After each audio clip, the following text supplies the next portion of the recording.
Okay, Madam Speaker, having listened to this strategically focused budget and the critical areas highlighted for economic growth and measures to alleviate poverty and improve the well-being of the people of the Commonwealth of Dominica, I am pleased to support this 2017-2018 budget.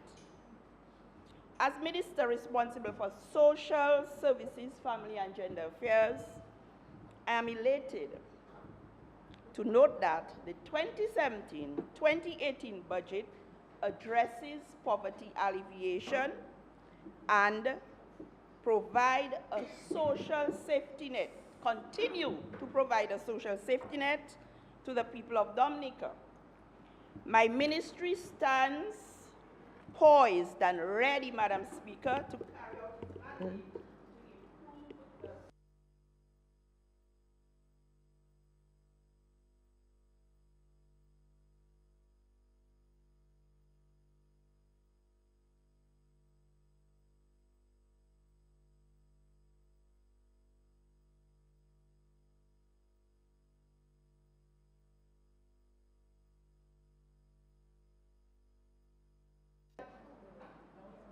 Okay, sorry, I break that thing.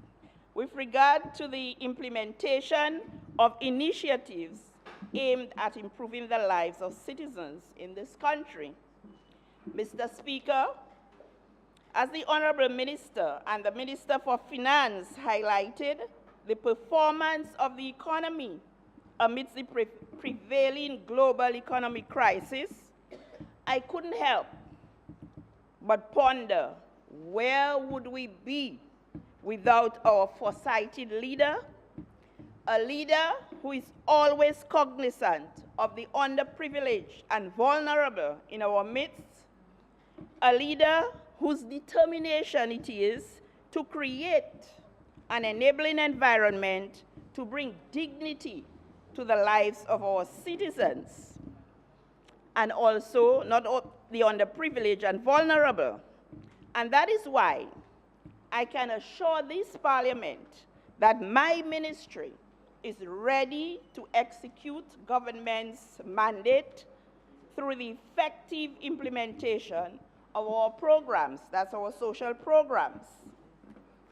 Madam Speaker, in this year's budget also, the budget is an all-inclusive one, and it lent to a modern Dominica. It will lend to a modern Dominica. Mr. Speaker, my ministry stands to benefit greatly in both the medium and the long term. The move to address the plight of the cancer patient, this is one area which will help my ministry, because we spend a lot of money helping patients, cancer victims, not only the victims, but also their families, in buying medication for them and in giving them some support, seeing what they have to go through. And with the measures placed in the budget to help in meeting the cost for their medication, it will also help the Ministry of Social Services, which we can get more money to help other people in our community. However, I wish at this juncture, Mr. Speaker, to highlight some achievements, because that's what I'll be doing in this budget, highlight some of the achievements of my ministry in the 2016-2017 period, to share some of the projects and programs for the new financial year. I would also like to highlight some of the programs and projects which took place in my constituency during the reporting period, and to speak of the new projects that my constituency will be receiving. The Ministry of Social Services, Family and Gender Affairs comprises of 7 divisions, but I will just focus on the main ones. If we look at the Social Welfare Division, which is where we do a lot of the assisting to the underprivileged and vulnerable, it continues to deliver mitigating services to these vulnerable, indigent, and poor people in our country. through the many programs which we have. We have the Public Assistance Program, Mr. Speaker, as part of this thrust to pay attention to the vulnerable and the poor also. And this compassionate government, Mr. Speaker, continues to ensure, in spite of the fact that you hear that everything should be in the social services department, the social support program, but these are two distinct programs. And I will not go into that because I remember speaking to that already and explaining the difference between the two. But in the Public Assistance Program, which the Ministry of Social Services runs, and it's administered by the Welfare Division, it's a program where we provide relief to people. We do not just do that, they come and we provide the relief. It's a drawn-out process, but we are trying to close the gap and making it a shorter process because some of the cases are so urgent.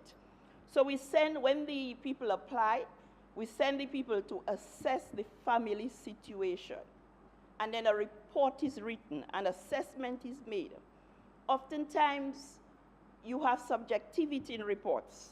So sometimes you have to find other sources to collaborate what is being said, to ensure, just to ensure that you give proper support to those who really need it. And I think we are doing a very good job of that, Mr. Speaker. Mr. Speaker, in the year of reporting last year, we spent in excess of $6 million helping these people. And the help comes from the physically challenged, the same thing that we have now that the ministry, the budget is addressing, where people can't go to work. They have physically challenged children, and they have no way of earning an income because they have to stay home. We have a lot of cases like that. And my ministry comes in and helps the family when the report is done. Because if it's one person, one child, the amount given is like $150 a month, Mr. Speaker. For a family allowance, where you'll have more than one children in the family, mother not working, father not working, they're on it, you know, they may have some physical problems. We give the family $375 in that area. We have allocations of $255. So you can see, although we are trying with that, but these amounts cannot really assist in every way because some families abandon some people abandon their families, and these people only depend on this allowance that we have for them. So in some cases, when they encounter immediate difficulties, that's where the support program comes in. They may have medical conditions that they have to fly overseas. That's where the support program comes in. Educational assistance, that's where the support program comes in. And so we will continue to partner with other government departments to provide training and employment creation initiatives. What we seek to do, Mr. Speaker, is to transition individuals from public assistance to self-sustenance. How do we do that? Sometimes somebody asks for assistance. You look at the age, you look at the situation. It may be a situation, 6 months or so on. So we might say we will assist you for 6 months, we'll assist you for a year, and then we'll come back and reassess you to see if we should continue, to see if your situation has changed. So the Social Welfare Division continues to provide that kind of support to families. What else does the Social Welfare Division do? The Social Welfare Division continues to provide probation services. And as stated last year in our budget, in the budget address, we are involved with the Ministry of Justice, Immigration, and National Security to carry out rehabilitation works with juveniles and young offenders who come into conflict with the law. Last year, Mr. Speaker, we spoke about the Juvenile Justice Reform Project, which is funded by the OECS and USAID, and our plans to finalize recommendation and make arrangements for the implementation of this project. I am pleased, very pleased, to inform that in an effort to address these and other issues related to juveniles, financial resources have been made available under this project, which is in phase 2. Under phase 1, there was a total of $5.8 million, but that was to be shared among all the OECS countries. And this was committed to various activities in the OECS countries. Dominica received assistance in specific areas like capacity development for various practitioners, and also re-roofing of the Operation Youth Quick, the facility which houses most of these juveniles.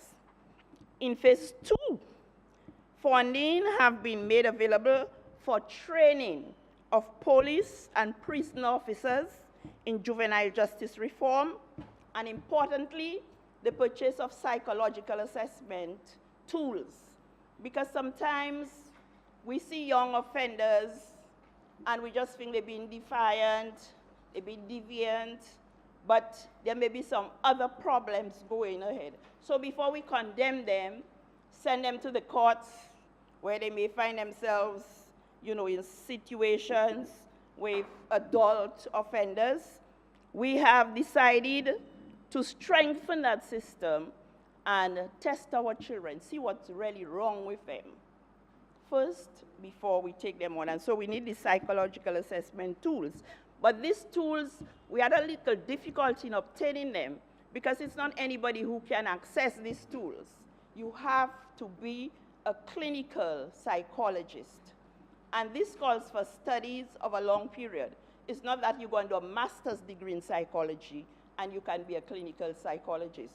So we had a little shortchanging in that area. But we have 1 or 2 Dominicans who are at that level, and we were able to purchase the tools through these people, because the sellers will not sell to anybody. It's not something you can just go and buy and you'll get it. So there we are. Those tools are to be used, as I said, for psychological assessment of juveniles in conflict with the law and those in need of care and protection, because sometimes you have to protect these juveniles from themselves and from other people. In addition, training workshops were recently conducted with funding under the project, and we trained staff from the Operation Youth Quick, from Chances, the Social Center, and Calls, which is a Portsmouth, a program held in Portsmouth. Mr. Speaker, we have to protect our juveniles from those who seek to lure them into acts of violence. And if we do not have that protection for them, God help us with the kind of community we will have. Government has also received technical assistance in putting together the final drafting proposal for 5 OECS family model bills. We've been hearing a lot of that. And this will be coming on stream in this coming year. Very soon, the in draft status, and very soon it will be sent to Cabinet so that we can get it to come before the Parliament. The Ministry of Social Services also is responsible for child care. Mr. Speaker, the government has shown its commitment to the care of children through the provision of shelter and security for at-risk children, and will continue to do so. Some of the protection services are implemented through Chances, the government-owned residential home, which provides short-term residential care and emergency accommodation for children and young people in need of care and protection. We do not take, it's below 18. So these are the young people we take care of. And it's short-term because we do not want our children to remain in an institutionalized situation, because this can have an effect also. So we bring them there for rehabilitation, to get a little care, to protect them from sometimes other people who are there trying to get to them. And so we have to protect our children. Our able staff, there are a staff of 20 down there, they continue to ensure that all the residents receive adequate, effective care and maximum protection. I call upon at this stage all Dominicans. Our children are going through a rough time. Our children and our young people. I call upon all Dominicans to play their part in the protection of our children. Help save and protect the innocent among us. We cannot continue to protect those who unashamedly violate our children. This must stop. I heard a case in Antigua just recently, and I must applaud Antigua for taking that step. We have to protect our children. And this is becoming a scourge. Not being caught doesn't mean that you're not doing it. And this is the bad thing about it. Another thing that my ministry does, Mr. Speaker, is the care for the elderly. You know about this year, Cabinet approved additional support to 7 residential and charitable institutions for structural works. And that was financed in the tune of over $462,000, all in an effort to enhance the lives and living conditions of residents in these homes or institutions.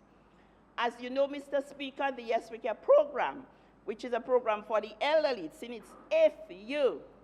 And if you look at television all the time, Channel 7, where you see these people, how they sing the praises and the thanks to the government.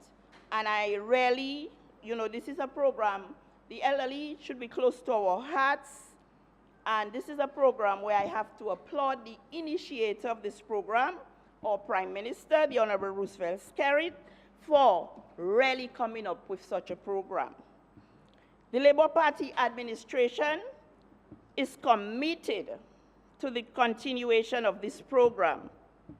And it's evident in the allocations that we have made for this program. Last year, we had $1,021,858 allocated for that. This year, some of our people, our clients, are dying. But as some go, so others come in. But what this, and some people are going into homes also. What this has done, Mr. Speaker, this program, it has really opened the eyes of some of the children of the elderly. And people are seeing now, children are seeing now that they have to care for their parents. They have to care for their grandparents. And so we are seeing the help that we give in some instances, it's really lessening because the families now are coming on board to assist us. And they'll just say, you know, for example, they may just need somebody to sleep with their elderly parent for the night, somebody to be there during the day with them, and they take over, they'll buy the groceries, which reduces the cost that we have to spend on it. And so this year in the budget, from the $1,021,858 of last year, this year's budget has allocated $1,026,358 for this program as a result of the cooperation from families, so our cost is a bit reduced. So this extra $5,000 will go into training of staff, because we have to continuously train the staff. There's a special way you have to deal with the elderly. We have to train them in ways of how to lift up the people. You can't just go and pull an old person, call them all kinds of names and, you know, treat them bad. So we have to train our staff to be kind, because we all will get there someday. It's just that some get there before us. It's just like dying. Mr. Speaker, the other department that we have, the Adult Education Department. This division seeks to improve the literacy skills of the adult population and to promote activities aimed at lifelong learning skills and that's for self-reliance and to improve their prospects for employment. You'd be amazed at the number of people who have gone through that adult education, who did not go to high school. Not going to high school is not the problem, but it's what you do with the time that you have. And you see people who never put their foot in high school, but through these programs have bettered themselves. Do it one by one to get one CS. Some of them start with the CCSLC, the competency exam. From there they graduate to the CSEC exam, which is the secondary school exam. And now we have the CVQs, which is skill-oriented, and people are graduating to that.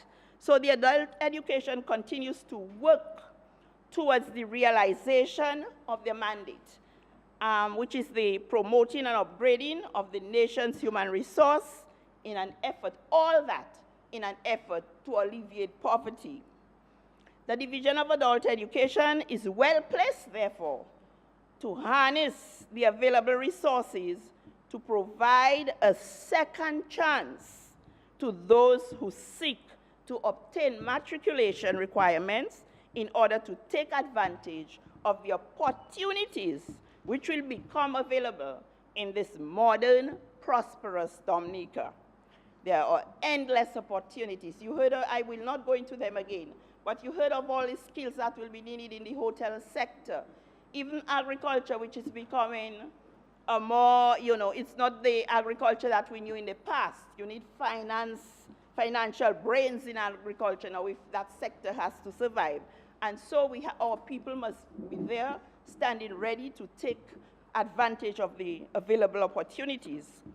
And I would really like to commend Mr. Speaker, the Adult Education Division, for their relentless efforts in providing many Dominicans with this opportunity. They must be commended also. They did a parenting education because you have to bring, we have the young people, you have to bring the parents along. It's just what the budget provides for the physically challenged people that we have to train the parents to. So too, the adult education, while they train dropouts, they give second chance to people, they are also bringing on the parents along to do some parenting, give them some parenting skills. And so a program was held in Mont John, Dodan, Portsmouth, La Plaine, Savonpai, Bagatelle, Concord, Calibishi, and Woodford Hill.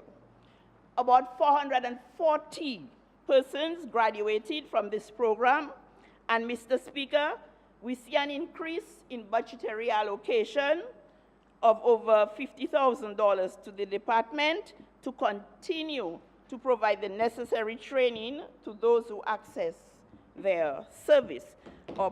So hats off to the adult education section. A very important component of our ministry is the Basic Needs Trust Fund, the CDB program. I know this has been a nemesis for a lot of people because we are not in control of this program. It's a CDB-run program. And Mr. Speaker, what this program does, the Basic Needs Trust Fund, is also a program which undertakes poverty reduction initiatives. We are now under the BNTF 6 program. I think the member for Wesley is not there. I think he asked that question once, but I hadn't got the opportunity to answer him. But there were 2 sub-projects that were not completed because of a contractual situation. They were not completed before the terminal disbursement date, which was July 31st, 2015. These sub-projects were the construction of the multipurpose facilities at Penville and Wesley, respectively. While CDB was grappling with the contractors to honor their contractual commitment, this Labour Party government moved in and secured funding because these buildings were there just waiting to be completed. But there was this thing going on between CDB and the contractors because of some issues. And so here comes, and who comes to the rescue? Citizenship by investment. So this money was used from CBI for the completion of the facilities, following a tender process. A tender process. Although the program had started, we did not just take contractors and say, we want you to complete. A tender process was conducted, 2 contracts were signed, and one for the completion of the Penville multipurpose facility, $167,000 was needed, and for the Wesley facility, $102,557.90, which was made available through the CBI program. The Penville multipurpose facility works have progressed very satisfactorily, and the project is almost complete. I think it's like 95% completion. What is left to be done include fencing, installation of electrical fixtures, and then the testing of the electricity. Works are expected to be completed by August 11th, very soon. The Wesley Resource Center, on the other hand, it's like 85% complete. And the works needing completion on this is the installation of the kitchen cupboards,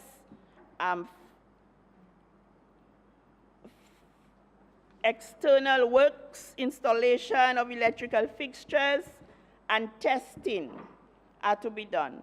And the completion date is estimated at August 21st, 2017. So that's BNTS 6, which should have been completed already. Now, BNTF 7, 2016-2017 saw the commencement of projects under BNTF 7. Therefore, the 2017-2018 cycle, which we are in now, involves the continuation of implementation under the BNTF 7 program. What happened? Why we are there? The passage of Tropical Storm Erica. That led to, we had to refocus the projects that we had. And because, you know, a lot of things happened and some priorities had to be placed aside. Now, as a result, some sub-projects initially submitted to the Caribbean Development Bank for consideration were deferred for new emerging priorities. Now, what was accomplished? Under BNTF 7, major projects accomplished, just two projects, 2 infrastructure projects, the Monramier Farm Road rehabilitation, and for those who do not know, Monramier is in Woodford Hill. A contract of $1,281,662.95 was signed for this project.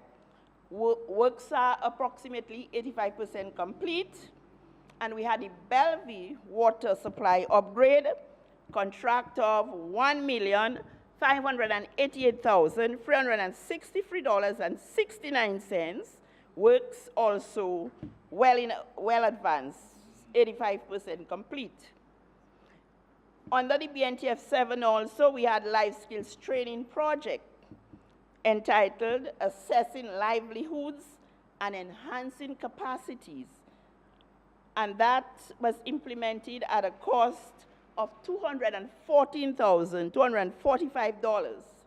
And what this project did was target residents from the communities of Petite Savanne and Dubic, those communities who were affected by the storm. Having placed them in their new area, we had to find ways of giving them some sustainable life. And so that project came about to provide them with the skills necessary. Another project under the BNTF 7, the Collio Primary School toilet extension, very expensive project. That project was initially targeted for funding under BNTF 7, but the implementation was slow. And so this government, the Labour Party government, given this situation with the students wanted to come back to school. We had to come in, abandon the CDB program, and put in some monies from CBI again to ensure that the Colley-Ho children had a place to go for their schooling, because you can't open a school without washroom facilities. And for the Colley-Ho children, and they came in January, they came back to their area in January this year. And this made a great improvement in their performance at school. They did not obtain scholarships, but sometimes when we measure achievement, you have to look at your base.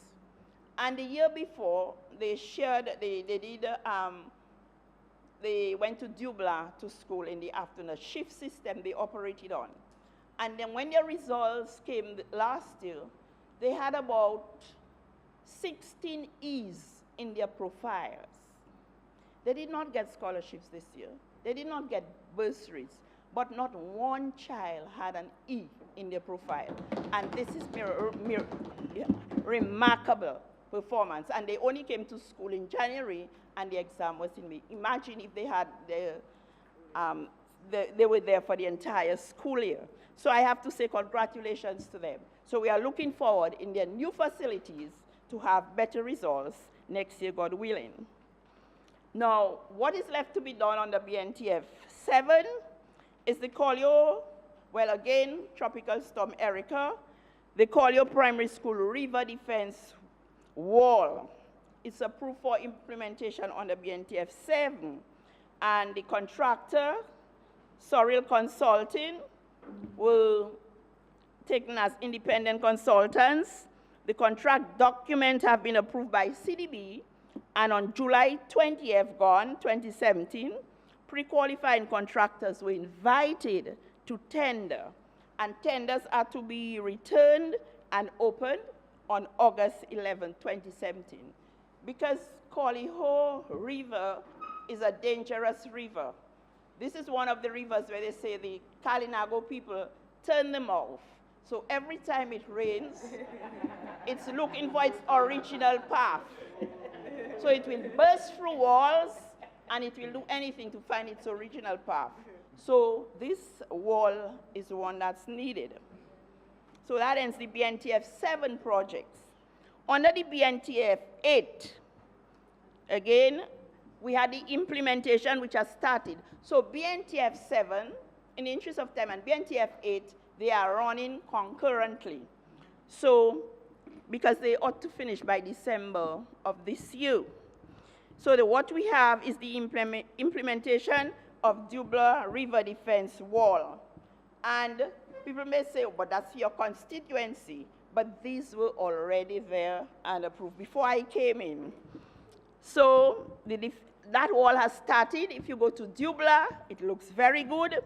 The contract was signed in the sum of $519,736.25.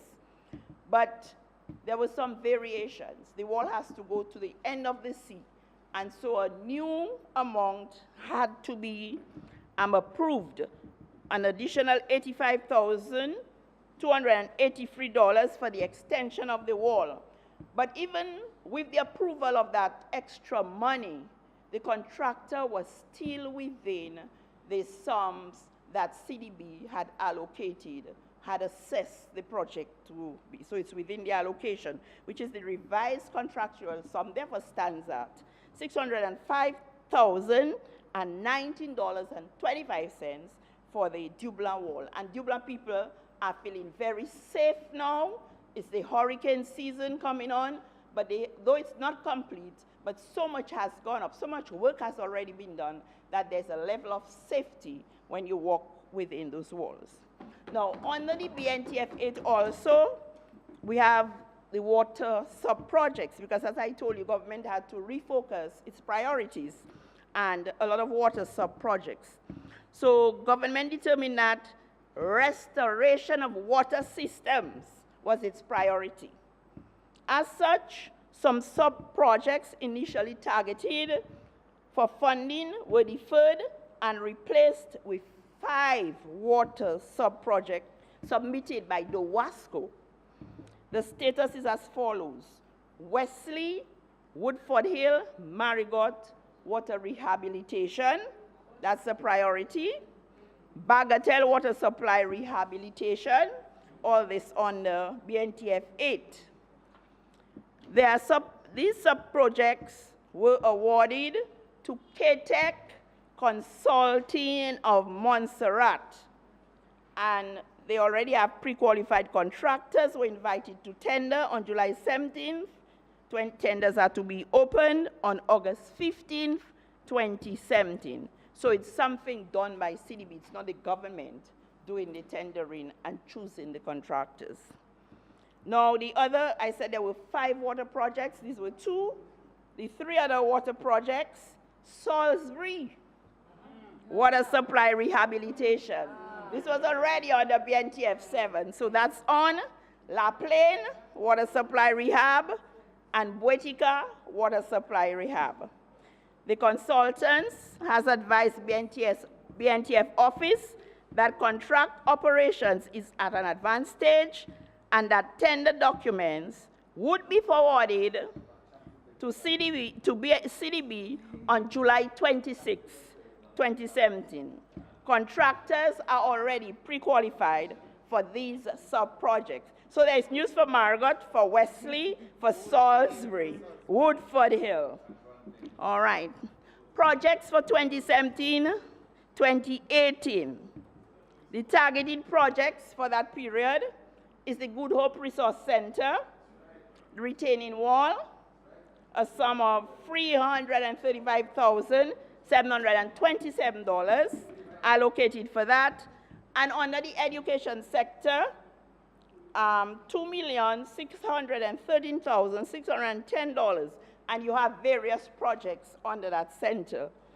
Pierre Charles, Auto Mechanics, Chicken Coop, Isaiah Thomas, in St. Joe Grand Dubic Multipurpose Center, Saint-Sauveur, Sineku, Clifton, and so on. The grant agreement for BNTF 8, which is to run, as I said earlier, concurrently with BNTF 7, has been signed, and CDB, as always, because of Tropical Storm Erica, has waived the government's 5% counterpart funding. Okay, next, the other ministry, other division in my ministry, the Cooperative Division. The Cooperative Development Division of Dominica is the arm of government charged with the responsibility for the development of cooperative societies in Dominica and implements programs and activities geared towards fostering a climate that will enhance the advancement of such entities. During the financial year, Cabinet approved the submitted proposal, which will benefit the following societies. Believers Multipurpose Cooperative, $200,000. The Dominica Beekeepers, $200,000. Home Industries Cooperative, $150,000. Stars Multipurpose Cooperative, $72,000. Northeast Cocoa Farmers, $55,000. Newtown Fisheries, $120,000. Woodford Hill Fisheries and Farmers Cooperative, $62,000. And the other cooperatives will each get $10,000. I really need to commend the Cooperative Division and Ms. Canoville. She's very passionate about cooperatives, and I really have to commend her. And for all their efforts of seeking financing for the sector and providing the insight to a way forward for success. What have they done recently? In keeping with the United Nations Sustainable Goal, and which is Goal 1, the reduction of poverty, the Cooperative Division, in collaboration with Believers Multipurpose Cooperative Society, hosted a stakeholder conference, Mr. Speaker, on the coconut oil industry. The purpose of the conference was to examine the issues hindering the growth of the industry, and to design strategies for increasing the production methods, for improving quality, for improving safety standards, and marketing of coconut oil. As you know, this is a big thing. A little bit of coconut oil like that in the States attracts a cost of like $100 US, so there's money to be obtained from that. So who are the people involved in that? We had consumers, we had bankers, we had financiers, and policymakers form part of the stakeholders conference. And at the day's end, a 7-man committee was established to help drive the industry forward. It is expected that directly another 20 jobs will be created in the Believer multipurpose cooperatives, and significant jobs can be created throughout the sector. The other department in my ministry, the local government department, where local government continues to develop partnerships with communities, community-based organizations, and local authorities, to the extent that the member from Salisbury is very enthusiastic about establishing a local government authority in Salisbury, because Salisbury, he says, has been missing out. And I'm so happy that they have seen the light, that they want to be on board. And we will help you to get on board. So, so the local government practitioners, they continue to build capacity in the implementation of community projects. And I think that's what Salisbury seems like, as though they're missing out on that, so they want to be, there to push their community forward. Interventions have been supported by the Ministry of Public Works, Ministry of Constituency Empowerment, and the Ministry of Trade under the National Employment Program. And the timely intervention by the aforementioned partners are having a multiplier effect in communities in terms of employment and improved living conditions. One of the things spoken about in local government is that reform bill. Everybody asking, when will that bill come into effect? I have to report here, the bill is in its final stage before it is presented to Cabinet. The consultant had a little demonstration with us as to what's going on, and then he's just tidying up some of the things that were mentioned so that it can be presented to Cabinet. However, recent events call for a thorough look at what is proposed in this bill, because I think the bill is missing part of that. We have to be very careful who we select to serve us at that level. Because while this Labour Party government seeks to empower people in the governance of our affairs, we must ensure that the laws within which they operate does not invite or rather allow undesirable elements to bring into disrepute the work of the local government authorities. And so I'm looking forward to this implementation of the reform to ensure that it encapsulates what we really want out of the governance of local government authorities. Gender affairs, another division. As stated in the Growth and Social Protection Strategy 2014 to 2018, Mr. Speaker, government acknowledges the importance of gender in social and economic planning.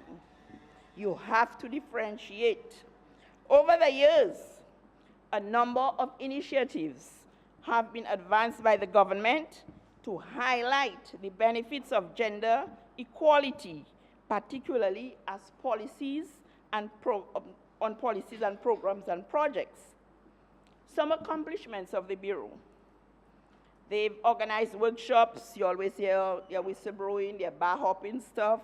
They've organized training sessions to sensitize participants on the need to look at gender equality with utmost importance, especially in this contemporary world.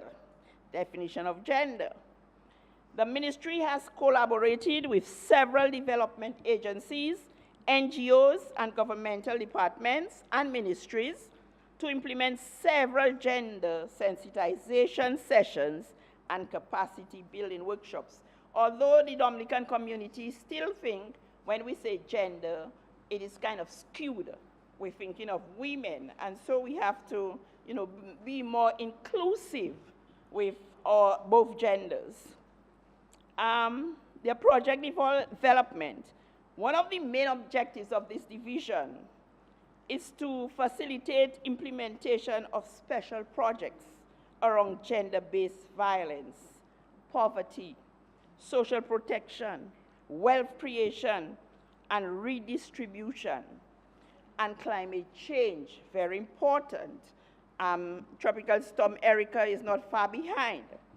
As part of these objectives, the following projects are important to mention: strengthening response mechanisms and increasing public awareness to violence against women, you see it comes back there, and children, $62,614.30 was utilized in that activity. Social mobilization campaign against gender-based violence in the Eastern Caribbean.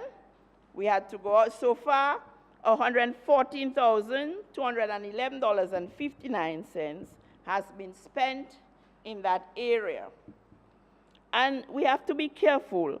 There's something in abnormal psychology, which we call displacement or projection, where sometimes a person has a behavior, it's theirs, but they don't want you to know it's theirs. So they want to displace that behavior from them and put it somewhere. So you'll find a lot of the people who are involved in that violence against men or women, they will be joining marches with their placard and saying, we're against this, we're against that. But they are part of it.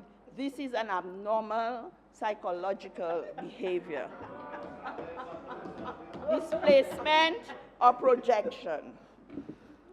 All right.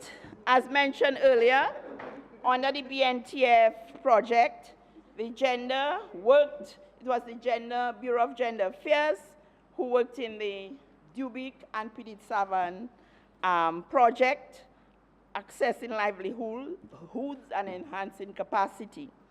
In that project, the Dubic people and the Pidit Savan people, there were about 100 participants. And the skills that they obtained from that, training opportunities, plumbing, computer literacy, garment and soft furnishing production was some of the skills which they received. So that was very good for this. But the need for psychological support and counseling services cannot be overstated due to increasing complexities of gender issues that are manifested every day. We have mutations of gender now. And, so a lot of problems coming that we were not familiar with. The textbook did not address those. And so, as new things emerge, we have to prepare ourselves so that we can deal with those problems.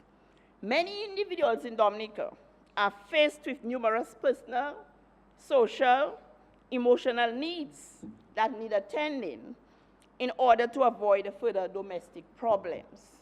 Because sometimes these domestic problems can get us in a lot of, conflict with the law. And so we need to, really temper those kind of behaviors. The Ministry of Social Services has provided counseling services at the Bureau to help clients and survivors of domestic violence to develop abilities of self-understanding, Madam Speaker, and I know that's your area. We also they have also helped them in decision-making. Should I cuff somebody if they get angry with me, or should I count 10 and draw away? Should I turn my back? Because it can be, if you have that kind of temperament, and you are not trained, you can get yourself in a lot of problems. So the Bureau is doing a lot of that. At that Bureau, they also do, Madam Speaker, life planning and modification of behaviors. That's like Pavlov and this kind of people business. To be able to adjust to their social, emotional, and economic environment. 127 clients in 2016-2017, Madam Speaker, 127 clients sought counseling at the Office of the Bureau of Gender Affairs. This included 99 women, 28 men. Men, don't be afraid. If you are being violated, come out. We are there to help you.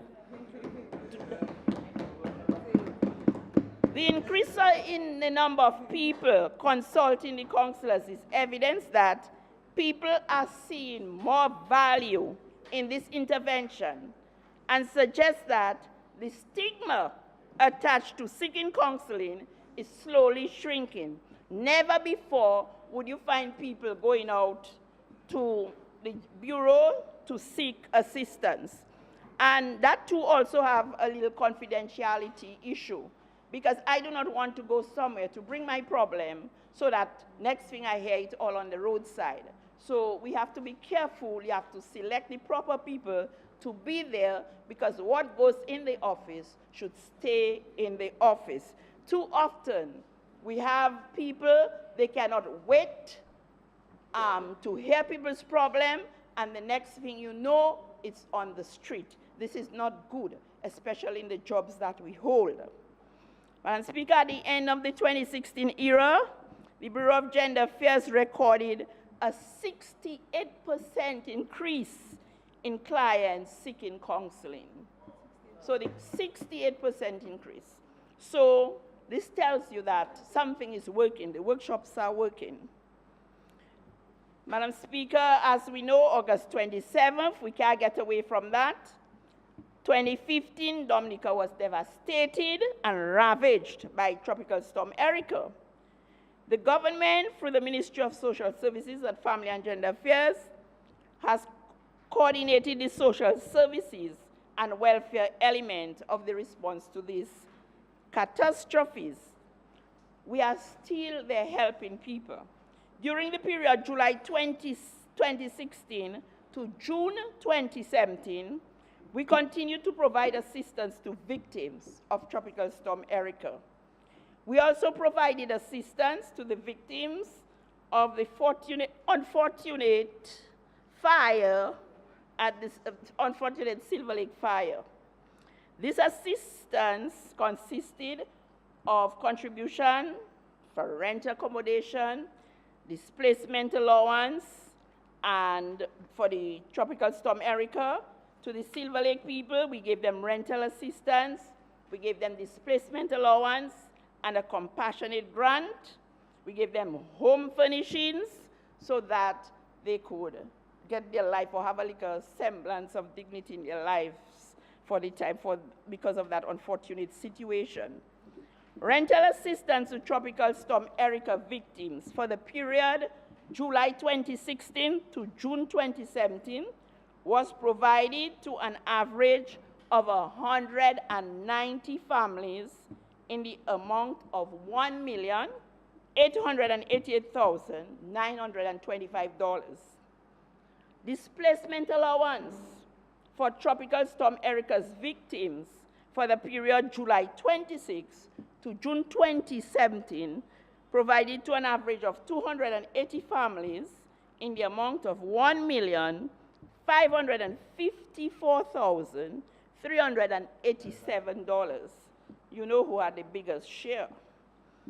Rental assistance for the Silver Lake fire victims for the period January 2017, because the fire was in December 2016, to June 2017, was provided to an average of 9 families, because out of the 18 families, some of them were still at the shelters, and some of them were with families, and an amount of $46,050 was spent.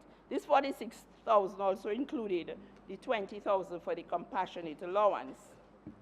Displacement allowance for Silver Lake fire victims for the period January to June of this year, January 2017 to June, provided to an average of 17 families in the amount of $25,600. Madam Speaker, this government can be relied on in difficult times to respond to the needs of displaced people.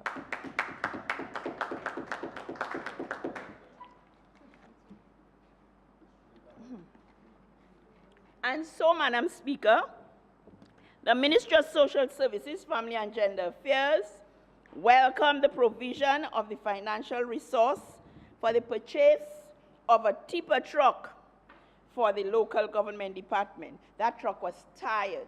That's the truck that goes all about helping all departments in any situation. During storms, that's the truck that's there. And so the truck was really, really tired. And I just want to thank the Honourable Prime Minister for really saying, yes, we can have this amount. You have 4 minutes left. Excuse me, Madam Speaker. You have 4 minutes left. 10. 15.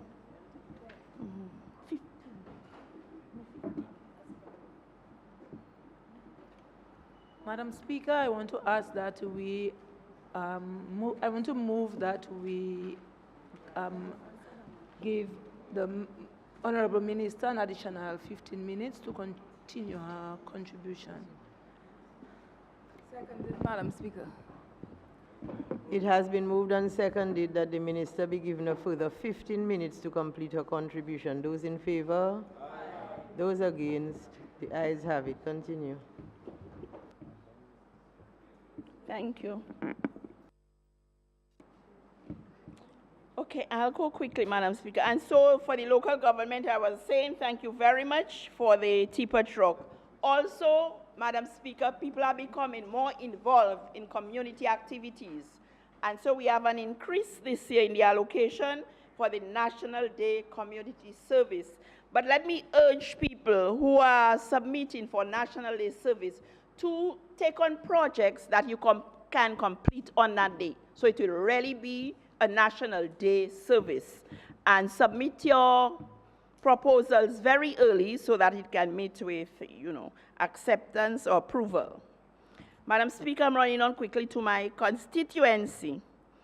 I want to thank the Minister of Health and the Environment for being there, the support that he's given me for the construction of the health center in Cooperative. Madam Speaker, concerning the health center, he may will speak to that. I can report that a portion of land, about 5,286 square feet, has been approved by the Bishop for the building of that health center. And so this year we will see work being started. The design brief was facilitated by the architect, Ministry of Health and Environment, for the construction of that. So we are well into that development, and Cooperative will see the start of the. For sports in Cooperative, Madam Speaker, the children, they've been crying for that sporting facility, a facility damaged also by Tropical Storm Erica. Minister of Sports, Youth Affairs, and I have to thank the Prime Minister very much for that initiative, because he really pushed that something was in the budget for the sporting facilities in Cooperative. So Cooperative people, there's an allocation of $863,000 for the sporting facility, but this year we will spend about $200,000 in the first instance to do the rehab work of the playing field, and then the rest will come in the subsequent year. So thank you very much, PM, and thank you very much, Minister of Sports. Madam Speaker, what has happened in my constituency? We've seen an injection of a lot of funds in various areas for housing assistance in the Cooperative constituency in the year that we are reporting. $974,779.69 was approved for housing assistance, housing renovation. We had some washroom facilities, $190,000. In Collier alone, $458,951.20. Dublin, $310, $422.61, and Bioche, $218, $279.17. In the area of road rehabilitation, an amount of $656,304.03 in this Collier constituency, comprising Collier, Dublin, Bioche, Collier, $210,090, Dublin, $320,454, Bioche, $124,950. At this stage, I'd really like to thank the contractors in these three communities, Monson, Greenwich, and Elvis. Monson, Collier, Greenwich in Dublin, Elvis in Bioche. Thank you so very much, and your team, for taking pride in what you do, for working quickly, and keeping in mind what you are doing is for your community development. In the area of small business, an amount of $739,703 was expended in the area of small business. Collier, $275, Dublin, $139, Bioche, $324, with some additional. This year, we had, for pension 70 plus, only 13 people qualified for this pension, in addition to the numbers that we have, but we are reporting for the 2016-2017 period. And so in the next year, we'll have some new people coming on board to get this benefit. And this is one thing. We have no colors. We do not want to know who you support. All we want to know that you're 70, you never worked, you have no income, and that is what we have for you. I just want to clarify something, because in my constituency, one or two people, their names were taken off, and they thought that their names were taken off because of whatever. The situation is, prior to last year, people were receiving $200 monthly. Then it was upgraded to $300. What really happened, some people were already getting Social Security. So with the $200, that was, if you were getting $150 Social Security, you would get $50 as the top-up. If you were getting $50 Social Security, you'd be getting $150 top-up. Now, when this $300 allocation came on stream, it also came on stream with the Social Security. So anybody who received any benefit from Social Security received $300. So once you were a recipient of Social Security, then you would not be a recipient of the 70-plus pension. And it's not that names were removed. That is what happened. And for you to be in the 70-plus pension, you must not be getting any benefits from Social Security. So I hope this clarifies it for a lot of people. Madam Speaker, despite the many constraints by this division, Social Services, the Ministry of Social Services and Family and Gender Affairs was clearly able to record significant achievements. Let me take this opportunity to extend my sincere gratitude and appreciation to the hardworking staff of the Ministry of Social Services, Family and Gender Affairs for their full support and cooperation over the last financial year. My PS has been there through thick and thin, and she would not leave until she knows I have made my contribution. Thank you so very much. Yes. I also want to thank my constituents in the community of Coliho, Bioche, and Dublin for your support, your prayers, and your encouragement. Madam Speaker, when I tell you we as politicians need encouragement, we need that, because it's not an easy task. Nothing comes easy, but it's not an easy task.